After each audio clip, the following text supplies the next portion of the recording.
Muito bem, meus amigos, estamos aí em mais um vídeo na web e como você está? Eu espero que você esteja bem. Você fez a prova Banco do Brasil ontem? Pois hoje falaremos sobre prova do Banco do Brasil, falaremos sobre nota de corte, falaremos sobre os diferentes gabaritos e falaremos sobre os próximos passos no mundo dos concursos. Então, vamos lá. Primeiro passo. Ah, Zânia, você fez a prova do Banco do Brasil ontem? Eu fiz. Você fez? Como é que estava a prova no geral? Eu peguei o gabarito 5. O gabarito 5 estava muito tranquilo, na verdade. E os demais? Eu já dei uma olhadinha hoje, porque às 10 horas da manhã a Cisgran Rio liberou todas as provas e gabaritos, e eu achei algumas outras provas um pouquinho mais encardidinhas. É normal isso, ter tipos de provas diferentes e dificuldades diferentes entre os tipos de prova. Isso não afeta um pouco a igualdade, a isonomia? A verdade é que afeta. Mas esse é um caráter bem subjetivo, assim.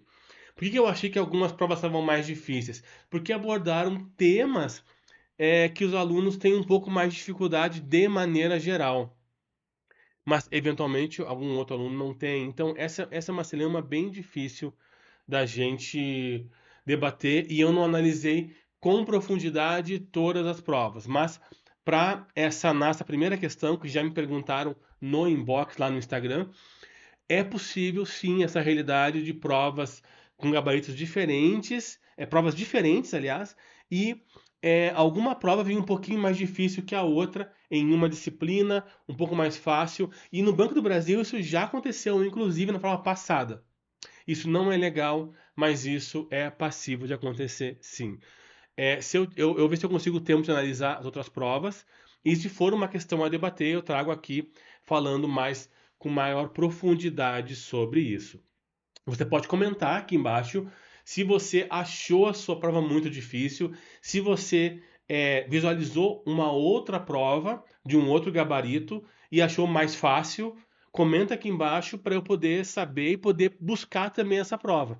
Por enquanto, eu olhei o gabarito 5 e eu olhei o gabarito 2 e achei a 2 um pouquinho mais difícil em algumas coisas em relação a 5. Segundo ponto, como é que eu faço agora? Como é que eu vou medir a minha pontuação? Você vai recorrer ao teu edital. Lá no teu edital, você tem este item aqui, ó, que é o item 7. Esse item 7 ele trata disso, ó. O total é de 100 pontos. Básico é 32,5 no máximo. Deixa eu tentar dar um zoom aqui, ó. Básico 32,5 no máximo, específico no máximo 67. O que você deve fazer? Você tem que pegar cada uma dessas matérias, ver os seus acertos. Por exemplo, português são 10 questões. Ah, eu acertei 10. Beleza, fez 15 pontos. E língua inglesa são 5, acertei 4, mas cada uma vale um ponto. Então, 4 pontos. 15 mais 4, 19. Ah, e como é que foi matemática? E assim por diante. Para você ter a sua média no básico, a média no específico do total de pontos, considerando o peso. Esse peso. E aí? Aí, bom, você sabe que tem o critério de eliminação, né? O critério de eliminação é esse aqui, né? Você não pode fazer menos de. Deixa eu tentar deixar um pouquinho maior a tela aqui.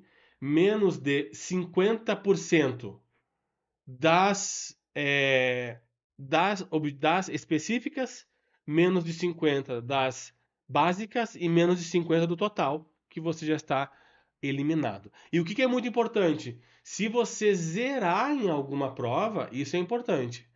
Zerei, não acertei nenhuma em matemática, tá fora. Mas eu gabaritei todo o resto, pois é, tá fora. Eu gabaritei tudo, mas eu errei todas de inglês, tá fora. Então, não sendo essas realidades, você faz a soma dos seus pontos. E aí, Isandro, o que esperar da soma dos pontos? Sobre as médias, a gente só pode olhar para o concurso passado por enquanto. No concurso passado, o que a gente pode ter, claro, que muda de região para região, sem sombra de dúvidas, né? Inclusive de cidade para cidade, né? Então muda um pouquinho, mas de maneira geral, com 78 pontos, você está em qualquer cadastro reserva do país.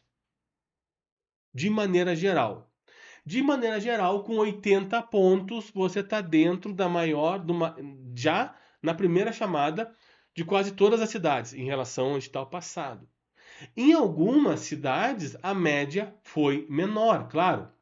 Então, teve médias ano passado, no último concurso do Banco do Brasil, a gente teve médias de corte em algumas regiões de 68, de 58, em algumas micro-regiões, muito afastadas, assim, mais longe das capitais, né?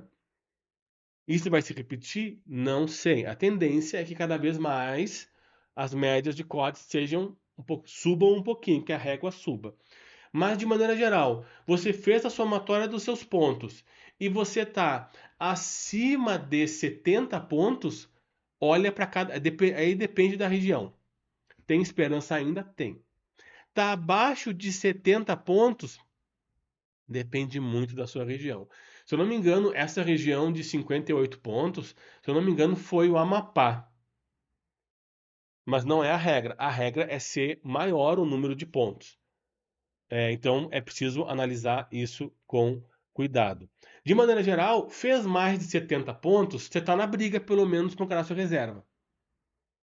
Fez menos de 70, dificilmente você consegue se posicionar. A depender da sua região, se for mais afastada, pode ser que sim. Uma média segura. Você fez 80 pontos, dá para dar uma respirada. Porque é bem provável que com 80 pontos você consiga uma vaga no Banco do Brasil, pelo menos em cadastro reserva. Tá? Agora, o último ponto dessa nossa conversa é o que fazer agora. E aqui eu quero te dar um alerta. Eu fiz um story ontem no Instagram, quando eu saí da prova, e eu falei. Tem uma coisa muito louca isso, né? Eu falei algo que eu não tinha me dado conta. E eu brinco com a minha esposa, quando eu conheci ela, eu brinco com uma frase de Nietzsche, que diz assim: algo pensa em mim. Às vezes a gente está numa linha de pensamento e vem uma inspiração, uma sacada, mas me veio uma coisa lógica ontem e simples, óbvia, mas que eu não tinha preparado para falar e eu quis trazer isso para vocês aqui. Vamos lá. Vem fazer comigo uma linha breve do tempo. Há 8 anos nós tivemos o segundo governo Dilma. No início do segundo governo Dilma, ele já começou com escândalos em relação à pretensa pedalada, que depois acabou se mostrando que não existia, mas enfim, outra história. E aí, com isso, a Dilma chamou o ministro Levi e foram suspensos os concursos. Isso há 8 anos. Aí a Dilma sofreu o impeachment, veio o Temer. O Temer, o governo do Temer teve algumas reformas que foram, né, com grande dificuldade, e aí escândalos. Né? Ali a questão do Joel Batista e tal, né? Concursos muito minguados, pingando. Aí nós tivemos a eleição que elegeu o Bolsonaro. E durante 4 anos tivemos, né, na opinião de muitas pessoas, na minha também, o pior governo desde a redemocratização. Além da crise econômica, da crise política, nós tivemos, né, um ministro da economia que chamava servidor público de vagabundo, que dizia que tinha que enxugar a máquina pública, mas não enxugou cargos políticos, que é o que sempre teve muito. Claro, servidor nunca teve muito. Vai ver no posto de saúde, vai bater na porta do judiciário, de uma delegacia, ver quantos servidores tem para te atender. A depender do lugar, um. Tem agência da INSS rodando com 2 pessoas. E aí, 4 anos sem concurso também. Então, nos últimos 8 anos, nós não tivemos concurso. E agora, esse atual governo, que é mais um centro-esquerda, tende a recompor esse quadro de servidores. Eu quero dizer com isso que você tem uma janela dos próximos 4 anos para ser nomeado em concurso público. E os próximos 4, depois desse governo, a gente não sabe o que vai acontecer. E se for eleito um cara na mesma linha do Bolsonaro, né? Todo burro, todo equivocado, agressivo, virulento, vão ser mais 4 anos ou mais 8 anos sem concurso e de um caos econômico. Então, o concurso público serve para isso. Para você que procura, para te dar algum nível de estabilidade. Né? E claro, você tem uma carreira, você pode prestar um serviço público, né? E tem toda aquela questão de você estar prestando um serviço para o seu país, que é maravilhoso, mas tem isso, essa questão da estabilidade, que em meio a uma incerteza política e econômica, né, dá uma tranquilidade você saber que vai ter pão na sua mesa ali, que vai poder pagar suas contas. Então, eu só quero dizer com isso assim, eu quero chamar a tua atenção que você tem uma janela de oportunidade agora dos próximos 4 anos. Então, o que fazer agora? Eu, né, sugiro, se você se preparou para esse concurso público, estudou com vontade para ele, aproveite a sua experiência de estudo e os conteúdos que você estudou. Porque tem uma gama de concursos que vão acontecer agora que você pode aproveitar em todo ou parte dos conteúdos que você estudou. E esse vai ser o conteúdo dos nossos próximos vídeos. Nós vamos falar um pouco sobre os concursos que tendem a abrir. Vou fazer uma série especial para trabalhar com um concurseiro iniciante para poder orientar justamente os passos de um concurseiro iniciante para que ele possa programar a nomeação. Uma nomeação a gente programa, a gente trabalha sabendo que o certo, o normal, aliás, é não ser nomeado no primeiro concurso. Às vezes nem no segundo. Mas se você faz um trabalho bem feito, se você não fica pipocando, se você não fica como concurseiro esperança ou concurseiro pipoca, que eu chamo, muita gente chama, na verdade, descobri isso, você consegue traçar um planejamento e ir reaproveitando o teu conhecimento de estudo e os conteúdos que você estuda para, num período de tempo, ser nomeado.